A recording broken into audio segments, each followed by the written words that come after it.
금일 최고위원 연석회의 발언입니다. 100차 태극기 집회, 애국 국민의 승리이다. 지난주 대구 집회에 이어서 이번 주 토요일 열리는 100차 태극기 집회는 거짓 촛불 좌파 세력으로 인해 망해가는 대한민국을 구하고자 보수 우파 애국 국민이 뭉친 진정한 대한민국의 애국 활동입니다. 대한민국 역사상 이렇게 보수 우파 국민이 거리에 나와 온몸으로 투쟁한 역사가 없었습니다. 태극기 애국 국민이 그야말로 대한민국 역사를 새로 쓰고 있는 것입니다. 그동안 보수 정치인들이 했던 모습을 보면 참으로 지가 떨립니다. 행동하지 않았고 자기 정치에만 눈이 멀었고 패거리 정치를 하다가 인기영합주의에 빠졌으며 자신의 권위만을 내세우는 권위주의적 정치 행태로 국민의 지탄을 받았습니다.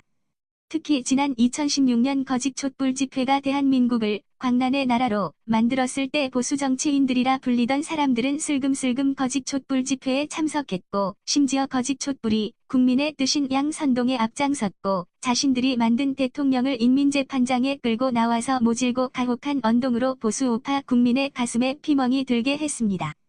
김무성 의원이 월간조선과 한 인터뷰 내용을 보면 촛불기생 정치인들이 마지막 발악을 하려고 또다시 애국 국민의 가슴에 피멍이 들게 하고 있습니다.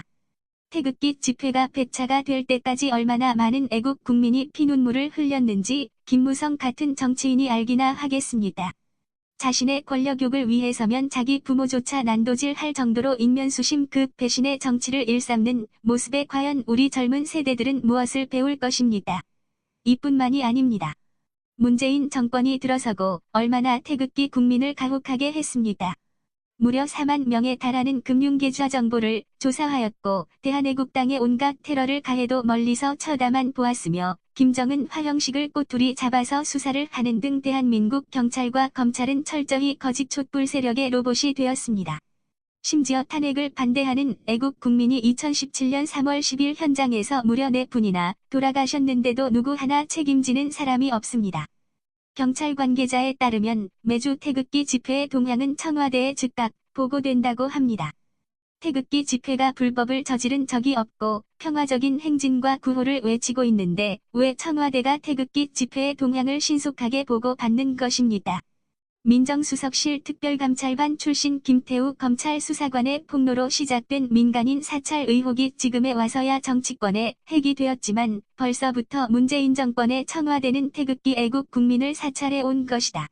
사실상 민간인 사찰은 애국 국민에 대한 사찰로 시작된 것이나 마찬가지입니다. 대한애국당은 이번 주 토요일 제100차 태극기 집회를 맞아 태극기 집회가 나날이 확산되고 급격히 참여자가 늘어날 수 있도록 헌신해 주시는 애국 국민께 머리 숙여 감사를 드립니다. 아울러 2019년 상반기에 국회에서 태극기 집회의 정치적, 역사적 의미에 대한 국민 대토론회를 비롯하여 태극기 집회 사진전 애국 열사님의 진실을 알리는 행사를 개최할 예정입니다. 이제 태극기 애국 국민이 대한민국을 지키는 중심이 되었음을 부정하는 정치인은 없을 것입니다. 오직 태극기 국민과 싸우겠다고 말장난을 하는 인면수심급 정치인들이 있습니다. 바로 우리가 지목했던 탄핵 7적입니다. 탄핵 7적은 탄핵을 주도했던 62명 중에서 가장 탄핵에 결정적인 역할을 한 7명을 정한 것입니다.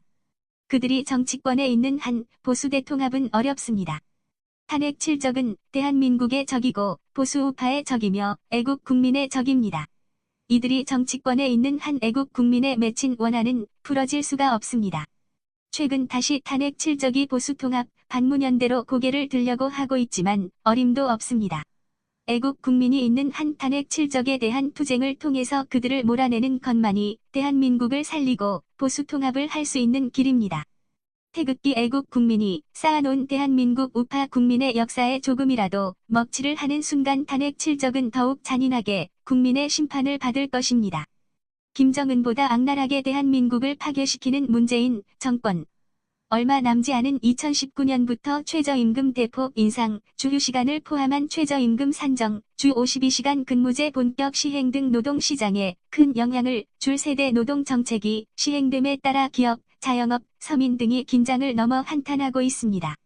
지난해 전체 국민이 부담한 4대 보험료가 110조 6,947억 원으로 전년보다 6.1% 증가했습니다. 문재인 정권이 만든 문재인 케어 덕분에 건강보험료가 인상되었고 이러한 보험료 부담으로 비소비 지출 급여 중 생활비 이외에 쓴 돈이 차지하는 비중이 급증했으며 결국 소비여력이 줄어들어 경제에 악영향을 미치고 있는 악순환이 반복되고 있습니다. 지난 24일 국무회의에서 유급 주휴시간에 주 8시간만 반영하기로 하고 약정휴일 시간과 약정휴일 수당을 산정 기준에서 제외하기로 했다고 생색내고 있지만 이것은 아무런 효과가 없는 미봉책에 불과합니다. 경영계에서는 최저임금 산정 방식에서 분모 약정휴일 시간과 분자 약정휴일 수당 모두 제외하게 될 경우 시급 산정 결과에 큰 차이가 없기 때문에 의미 없는 방안이라고 비판하고 있습니다. 또한 소상공인연합회는 정부 개정안이 확정되면 내년엔 소상공인의 절반 정도가 최저임금법을 어긴 범법자가 될 것이라며 생존권을 지키기 위해 내년에 헌법 소원을 내고 가능한 수단을 총동원해 주휴수당 폐지에 앞장설 것이라고 말하고 있습니다. 대한애국당은 700만 소상공인연합회의 뜻을 지지합니다. 결국 문재인 씨가 최근 급격한 최저임금 인상에 대한 속도 조절을 언급했지만 그 말도 먹혀들지 않고 있습니다. 대통령이 언급했지만 차관회의에서 반대 결과를 내놓았습니다. 이 나라는 누구에 의해 움직여지는 것입니까? 심히 우려스럽습니다. 대한민국 안보를 무너뜨리고 대한민국 외교를 추락시키고 대한민국 교육을 망쳐버리고 대한민국 경제를 파괴시키고 대한민국 일자리를 없애고 대한민국 서민과 기업을 무너뜨린 정권이 바로 문재인 정권입니다. 어쩌면 문재인 씨는 지금쯤 매일 밤 청와대에서 촛불 잔치를 벌이고 있을지도 모릅니다. 김정은이 핵과 미사일로 위협했을 때 대한민국 국민은 대한민국을 지키려고 더욱 똘똘 뭉쳤습니다. 김정은이 거짓과 사이비 교주주의적 주체 사상을 전파하려고 했지만 대한민국 국민은 이에 속지 않고 더욱 단결하여 자유민주주의를 전파하였고 믿음을 강화시켰습니다. 그런데 문재인 씨는 한마디로 대한민국의 안보, 외교, 교육, 경제, 일자리, 기업 등을 무장해제시키려고 하고 있습니다. 오히려 김정은보다 더욱 악랄하게 대한민국을 파괴하는 정권이 문재인 정권이라고 해도 과언이 아닙니다. 문재인 정권의 거짓안보쇼, 애국 국민들이 브레이크 걸자. 문재인 씨가 어제 성탄절 날 나의 행복이 모두의 행복이 되길 바란다는 해괴망측한 발언을 했습니다. 국민들은 문재인 씨가 말하는 나의 행복이 도대체 무엇인지 물어보고 싶습니다. 누구를 위한 것입니까?